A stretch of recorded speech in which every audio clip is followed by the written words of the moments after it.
നമുക്കെല്ലാവർക്കും അറിയാവുന്ന ഒട്ടകം ഗോപാലകൃഷ്ണൻ എന്ന് ട്രോളി എല്ലാവരും വിളിക്കുന്ന സാക്ഷാൽ ഗോപാലകൃഷ്ണ അണ്ണൻ കുറച്ച് നേരത്തേക്ക് വ്യാജ വീഡിയോ പോസ്റ്റ് ചെയ്ത് ആവേശം കൊണ്ടു. വാർത്തയിലും കമൻറ്റിലും ഒക്കെ അത് വ്യാജനാണ് എന്ന് പറഞ്ഞിട്ടും കേട്ടില്ല. എന്നാൽ ഒടുവിൽ ആ വ്യാജ വീഡിയോ മുക്കി രക്ഷപ്പെട്ടു. മുർഷിദാബാദിലെ കലാപത്തിൽ പലായനം ചെയ്യുന്ന മനുഷ്യർ എന്ന പേരിൽ കാണിച്ച ഒരു വീഡിയോ ദൃശ്യങ്ങളാണ് വ്യാജനായിപ്പോയത്. അതൊക്കെ സാധാരണ കാണുമ്പോൾ മനുഷ്യരായിട്ടുള്ളവർക്ക് വേദന തോന്നേണ്ടതാണ്. പക്ഷേ മുർഷിദാബാദിലെ എടുത്ത് മലയാളത്തിൽ കേരളത്തിലിട്ടത് അതുകൊണ്ടുണ്ടാകുന്ന ഒരു സന്തോഷവും ഫലവും സ്വന്തമാക്കുന്നതിന് വേണ്ടിയാണ്. പക്ഷേ ഗോപാലകൃഷ്ണൻ അണ്ണൻ ഒടുവിൽ അത് മുക്കി രക്ഷപ്പെടേണ്ടി വന്നു.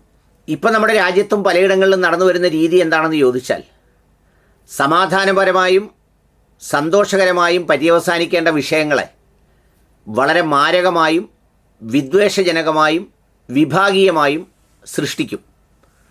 അത് സൃഷ്ടിക്കുമ്പോൾ ആളുകൾ ക്ഷമിച്ചാൽ അവരുടെ ക്ഷമ നഷ്ടപ്പെടുന്നത് വരെ അതിനെ നീട്ടിക്കൊണ്ടുപോകും. എല്ലാ മനുഷ്യരും മനുഷ്യക്കൂട്ടങ്ങളും അങ്ങനെ ക്ഷമയോടെ കാത്തു നിൽക്കാൻ കഴിയാത്തവരായതുകൊണ്ട് ആ ക്ഷമയില്ലാതെ ഇറങ്ങി പുറപ്പെടുന്ന എന്തെങ്കിലും സാഹചര്യങ്ങളോ അനാവശ്യങ്ങളോ നിയമരാഹിത്യങ്ങളോ ഒക്കെ കണ്ടാൽ അത് പിന്നീട് ഒരവസരമാക്കി മാറ്റും. ബംഗാളിലെ മുർഷിദാബാദിൽ ഈ വഖഫ് ഭേദഗതി നിയമവുമായി ബന്ധപ്പെട്ട് വലിയ സംഘർഷമുണ്ടാകുന്നൊരു സ്ഥിതിയിലേക്കെത്തി.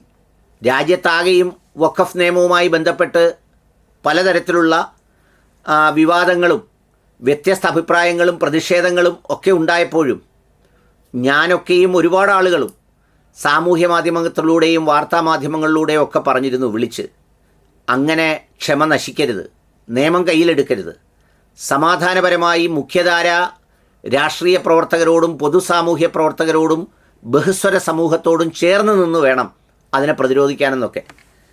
അപ്പോൾ പലരും പേടിത്തൊണ്ടരാണെന്നും മുട്ടിലഴയുന്നവരാണെന്നും ഒക്കെ പറയുന്നുണ്ടായിരുന്നു. ഏതായാലും മുർഷിദാബാദിൽ കൈവിട്ടു പോയി.